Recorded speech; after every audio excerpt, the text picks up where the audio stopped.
Olá, você que acompanha a TV Informe, seja muito bem-vindo, seja muito bem-vinda a mais um Informe Blumenau Entrevista, desta vez gravado na sexta-feira, dia 3 de junho de 2022, abrindo espaço para um dos protagonistas do processo ainda pré-eleitoral em Santa Catarina, que é o deputado estadual por 3 mandatos, Ismael dos Santos, que nessa eleição se coloca como pré-candidato a deputado federal. Deputado Ismael, obrigado pela sua... a ter aceito o nosso convite. Satisfação, Alexandre, cumprimentar a todos os nossos amigos, não os astronautas, os internautas. Isso. Os nossos amigos das redes sociais. É muito bom poder prestar contas da caminhada e falar também um pouquinho dos nossos projetos e sonhos aí na perspectiva parlamentar.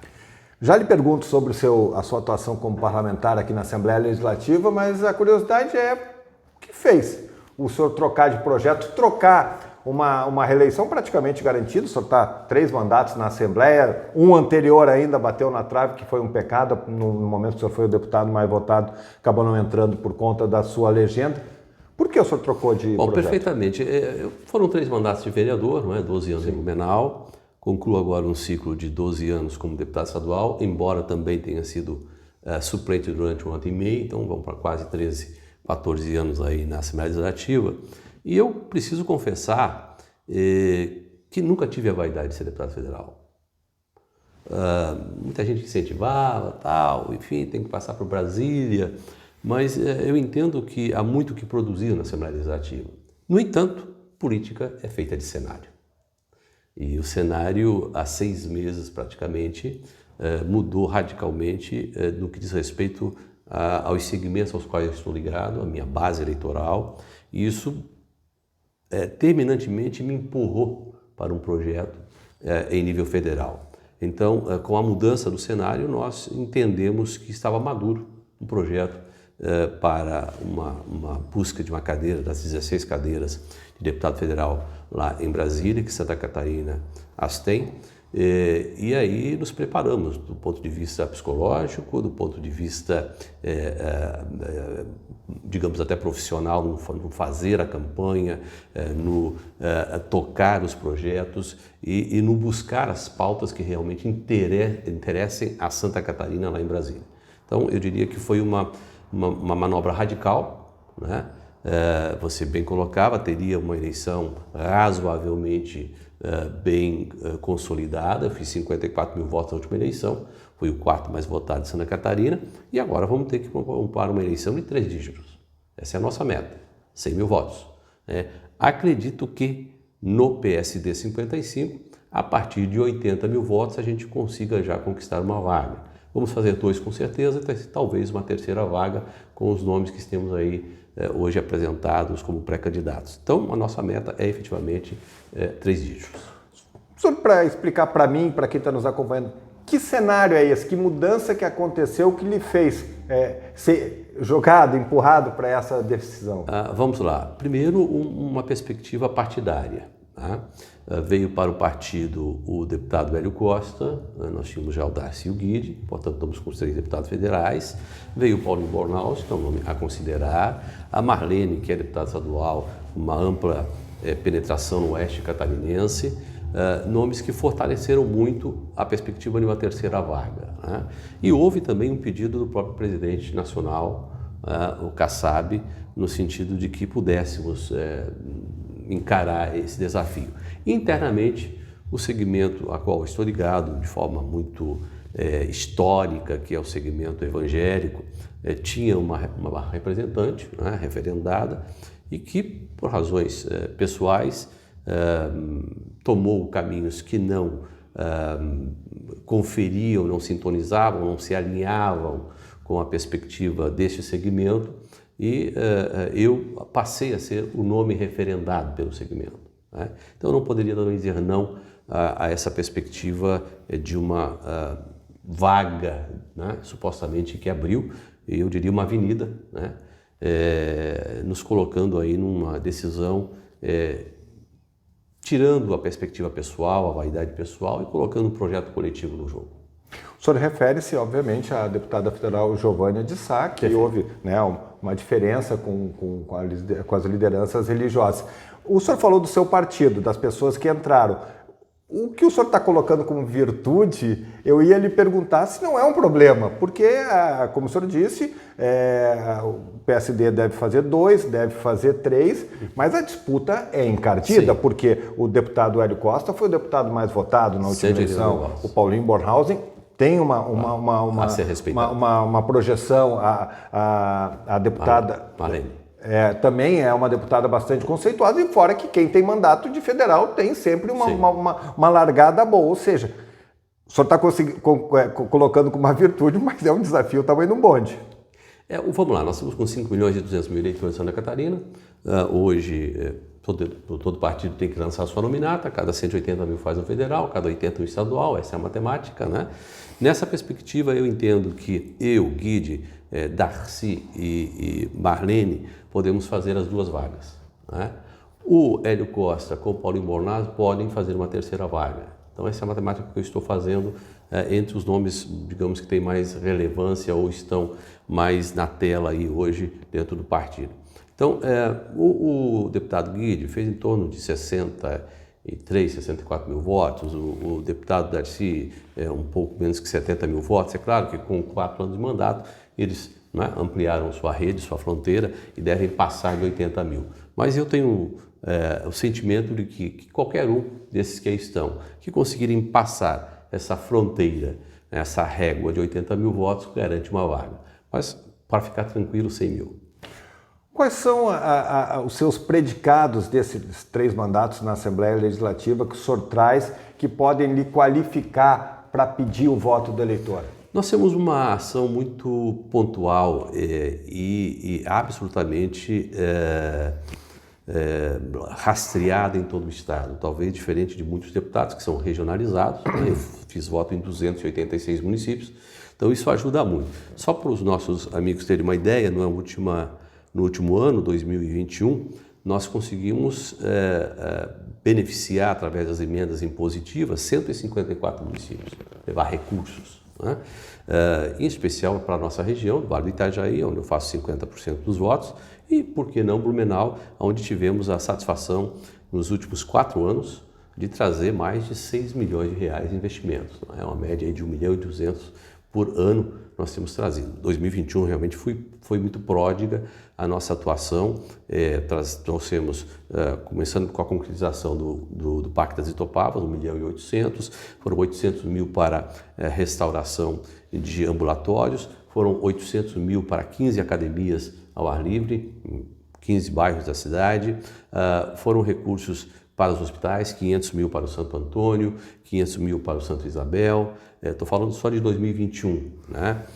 Além de recursos que trouxemos para Corpo de Bombeiros, para a Polícia Militar, recursos para equipamentos, para viaturas, enfim. Então tudo isso nos deu, ou está nos dando, uma musculatura interessante, uma vitrine que nós não tínhamos antes em Blumenau. Por quê?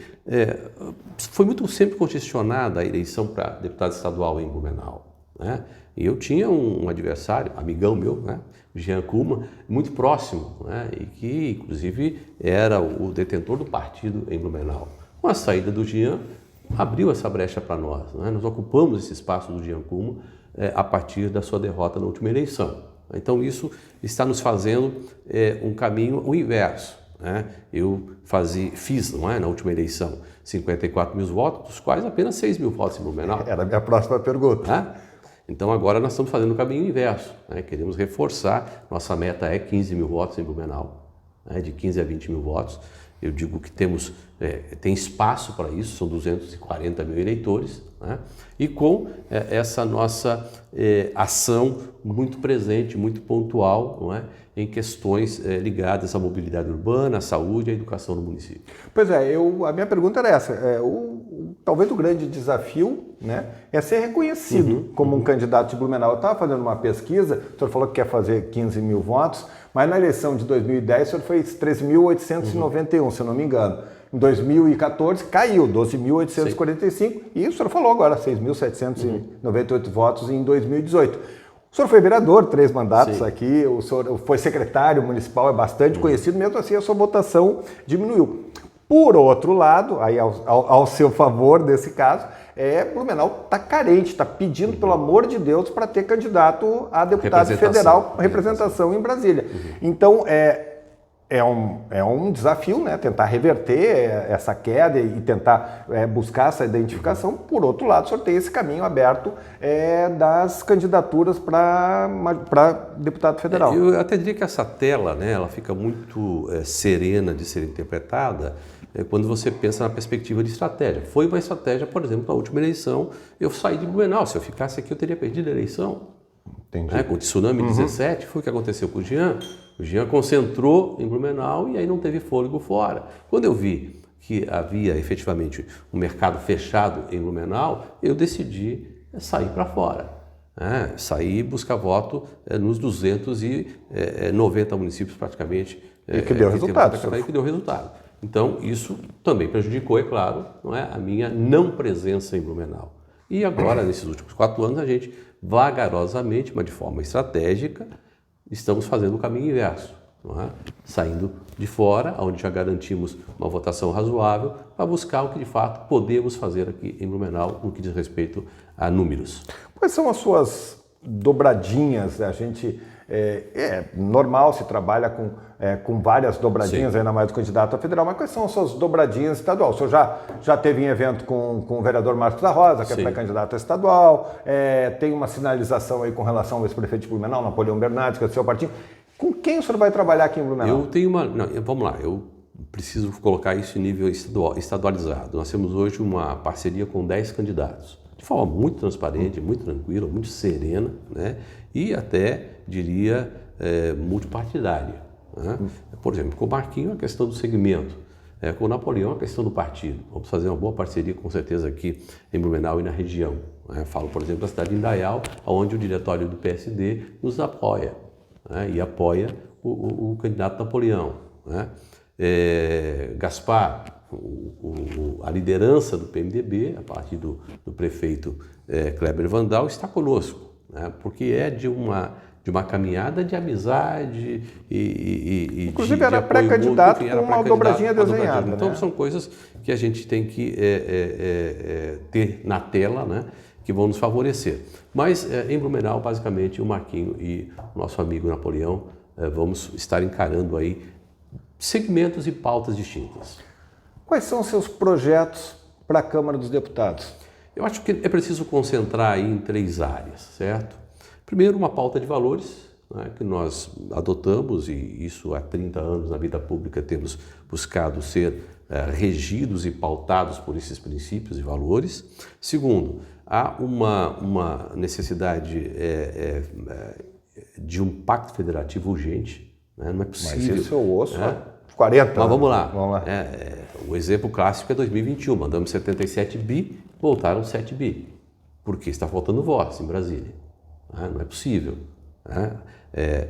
Poderíamos colocar também nessa pauta aí a questão da mobilidade urbana. Não é possível a gente continuar com as nossas rodovias sendo a 2ª pior no ranking do Brasil. A 2ª pior. As estradas federais e estaduais também, Santa Catarina, mas em especial as federais. Semana passada eu passava pela 282, no trajeto ali Ponte Serrada 153, está intransitável, sem falar da 470. Nós estamos aí há 10 anos arrastando uma duplicação de 74 quilômetros, Navegantes a Indaial. Temos que pensar já no 5º lote, já no 6º lote, para chegar a Rio do Sul, para avançar. E aí é necessário que o bordão do presidente Bolsonaro se torne uma realidade, isto é, menos Brasília, mais Brasil. Então, essa é uma das pautas que temos também, a mobilidade urbana, a mobilidade logística, digo, no sentido de que tenhamos efetivamente condições de dar escoamento à nossa produção, que é fantástica. Nós somos 1% do território, 3% da população do Brasil e a 6ª economia, com 5 portos. E nós não temos, infelizmente, uma rede logística para fazer esse escoamento. Então, é preciso que a gente concentre muito nisso, na questão da logística das nossas rodovias, na questão do Pacto Federativo, E nessa questão de pauta de valores e princípios, que aí entra na área da educação, que, graças a Deus, a gente tem um bom trânsito. Nesses 12 anos como deputado estadual, nós temos feito parte como membro titular da Comissão de Educação, e são temas que são muito caros para nós. O senhor falou algumas vezes sobre o seu vínculo com o segmento evangélico. Religião e política se misturam? Desde sempre, né? Algumas pessoas se assustam quando eu digo que a Bíblia fala mais de política do que de religião. Nos 1189 capítulos, você vai ouvir muito mais narrativas políticas do que religiosas, né? Agora, política com P maiúsculo, política na arte de gestar a coisa pública, com responsabilidade, com ética, com princípios, né? O que não pode nós temos um Estado que seja comandado por uma religião, como era no Brasil imperial, né? Nesse sentido, nós somos extremamente laicos, né? A religião não pode interferir no Estado. Agora, nós não podemos cair no outro abismo, que é o laicismo. O que é o laicismo? É quando se quer impedir que o cidadão de fé que tem a sua crença ocupe um espaço público. Então são duas coisas diferentes.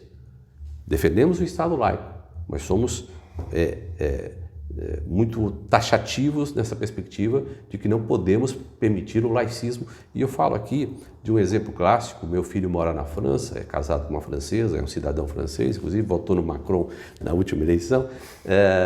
Lá se tornou um Estado laicista. O cunhado dele é o xerife da cidade, uma espécie de delegado, e ele é membro de uma igreja evangélica lá na França, no interior da França, a 40 km de Lyon. Ele está proibido pelo Estado, por exemplo, de fazer prédicas na igreja. Por quê? Porque o Estado entende que ele é o embaixador do Estado. E como embaixador do Estado, ele tem que manter neutralidade. Isso é o laicismo, né? É um exagero, é um absurdo que a gente não pode permitir que bata as portas do Brasil. Então essa é a perspectiva que tem que ter bom senso, não é? Para distinguir, e aí eu acho que está o grande segredo de um parlamentar, um executivo que se diz cristão, ou de qualquer outra religião. Você tem que saber o que é púlpito e o que é tribuna. Né? Ótimo, o senhor falou, acho que até vem ao encontro da minha próxima pergunta. O que é púlpito e o que é tribuna? A gente percebe um crescimento muito grande da bancada evangélica, e quando eu faço uma análise, eu sempre me refiro ao senhor, porque eu digo que o deputado Ismael tem uma trajetória, é umbilicalmente ligado, mas ele me parece, em muitos casos, que tem uma posição mais serena. Perfeito. E a gente percebe alguns outros políticos, né, não precisa ir muito longe, que usam a tribuna como se fosse um púlpito. Estou errado? Certíssimo, certíssimo. Você jamais me verá, né? Menos que for uma situação excepcional. De vez em quando você não dá uma canelada, mas é difícil. Você não vai me ver com a Bíblia na mão lá na tribuna, entende? Eles têm que respeitar a minha fé, claro. Eu não vou abrir mão dos meus princípios, mas eu não estou lá como pastor. Esses dias um deputado me chamou de pastor, eu digo, meu amigo, quando os 54 mil catarinenses foram votar, não estava lá pastor Ismael dos Santos, estava lá Ismael dos Santos. Mas tem gente que bota o pastor na frente na hora da eleição, você sabe disso? Respeito a posição, mas não é a minha. Sim. Eu entendo que é preciso distinguir muito bem essas questões. Nós estamos lá em nome não de uma religião, estamos lá em nome de princípios, de valores e de uma vocação que entendemos, fomos chamados para isso, não é? Enquanto o dedo de Deus apontar nessa direção, lá estaremos, né? A vida não começa e nem precisa terminar na política, né? Tudo muito passageiro. Agora, não podemos e não faremos jamais do mistério político, né, uma perspectiva religiosa. Não é isso que nós entendemos, é preciso de fato distinguir, né, política de religião. O senhor é ligado à Igreja Assembleia de Deus, que o senhor né, Papai foi pastor muitos anos. Isso, né? A Igreja Assembleia de Deus tem um projeto de poder? Não. Diferente de outras, né?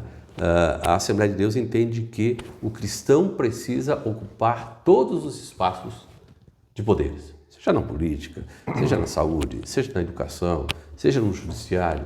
Essa é uma visão da Igreja Evangélica Assembleia de Deus. Agora, não deve, não pode, não é?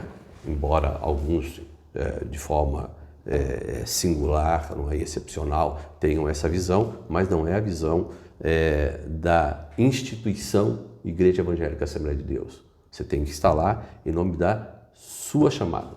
da sua vocação. Mudando um pouquinho desse assunto, e eu já conheço esse trabalho há muito tempo, o senhor tem um trabalho muito, muito bacana de ajuda para a recuperação de dependentes químicos.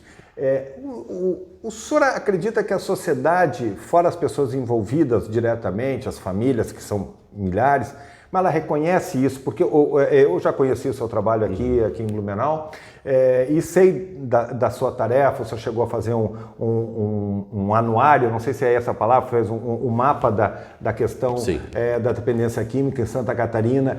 E é um flagelo social, e é um flagelo de difícil solução. Mas como eu até às vezes associo com a questão do sistema penitenciário, me parece que a sociedade, se não é comigo, eu não quero ser um problema, não é o problema dos outros, e que se puder, azar, e não me meto com isso. Você tem toda a razão, vamos lá. A drogadição acompanha a humanidade há pelo menos 5.000 anos, né? Mas se tornou um flagelo, como você bem colocou, a partir do século XX, em especial com o século XXI, com as drogas sintéticas. Tá? E nós temos, e essa é uma das pautas também que a gente leva para Brasília, porque eu vou traçar um paralelo aqui. Nós temos hoje em Santa Catarina uma população já muito preocupante. Ontem eu sentava com o prefeito de Florianópolis, o Topázio, me chamou e disse: Mael, eu preciso de uma solução, estou com pequenas 50 pequenas cracolândias em Floripa, 50 pequenas cracolândias, inclusive na frente da Assembleia Legislativa. Né? E a gente começou a estudar algumas soluções, mas vamos lá. Se nós olharmos para o Brasil, 20 milhões de dependentes químicos hoje no Brasil, certo? Santa Catarina, só usuários de crack, 70 mil usuários de crack. Nós temos hoje em Santa Catarina 150 comunidades terapêuticas, uma das quais a gente fundou o CTV, Centro Terapêutico Vida, aqui em Blumenau, há 30 anos, já passaram 3 mil jovens. A gente passou hoje para uma ONG, pela questão política, até para não haver nenhuma dificuldade de solução. Bom, mas vamos lá. Nós conseguimos, há 6 anos, implantar em Santa Catarina um programa que é sucesso no Brasil, o Programa Reviver. O Programa Reviver, o que é? É o governo comprando vagas em comunidades terapêuticas, a R$1.000 a vaga, 10 vagas por comunidade, até para não virar negócio, para que com esses R$10.000 mês a comunidade possa manter uma equipe técnica qualificada. Lá está o psicólogo, o assistente social, são 2 personagens que a gente não abre mão na comunidade terapêutica, no Programa Reviver, o monitor, enfim, e as condições do ambiente que possam ser aconchegantes para que o garoto permaneça lá. Geralmente o programa vai de 6 a 9 meses. E aí vem um dado interessante, o índice de reabilitação. Porque para muita gente a droga é um caminho sem volta. É verdade, a droga ela tem preocupações sociais e familiares homéricas. Você vê, por exemplo, um relatório da Organização Mundial da Saúde que diz que para cada dependente químico ele adoece em torno de si 29 pessoas. 29 pessoas. Então traz toda uma tragédia e uma trama, não é, extremamente negativa para a família. Nós, com essas 150 comunidades, conseguimos, via Ministério Público, um checklist de qualificação dessas comunidades, e trouxemos a FAPESC, que é a Fundação de Amparo e Pesquisa do Estado de Santa Catarina, para dentro das comunidades, para qualificar essas comunidades. Nós conseguimos 72 que se adequaram ao programa. Então, hoje, essas 72, cada uma 10 vagas, nós oferecemos em torno de 700 vagas no Estado de Santa Catarina gratuitamente. São R$700 mil que o governo investe todos os meses. E aí alguém pode perguntar, mas e o resultado, deputado? Bom, para quem permanece a plenitude do programa, porque tem aqueles que vão lá e ficam 24 horas. Dá um tempo para a polícia, dá um tempo para o traficante. Agora, aqueles que permanecem, e é bom dizer, nenhuma comunidade dessa pode ter portão fechado, não é manicômio, não é depósito de dependente químico. O cara sai a hora que quiser. Não é? Agora, são pautados em 4 eixos. Nós temos lá terapia ocupacional, convivência entre pares, disciplina e espiritualidade. Esses 4 eixos estão lá. Nós temos comunidades ligadas à igreja evangélica, à igreja católica, à maçonaria, enfim, todas elas seguem esses 4 eixos do programa Reviver. E aí o dado mais importante, e a gente se sente muito feliz com essa informação, nesses 6 anos do programa nós já conseguimos acolher em Santa Catarina 25 mil jovens. E aí eu faço paralelo com Brasília. Brasília, através da Senapred, Secretaria Nacional de Política sobre Drogas, oferece hoje, em todo o Brasil, 13 mil vagas. É muito pouco.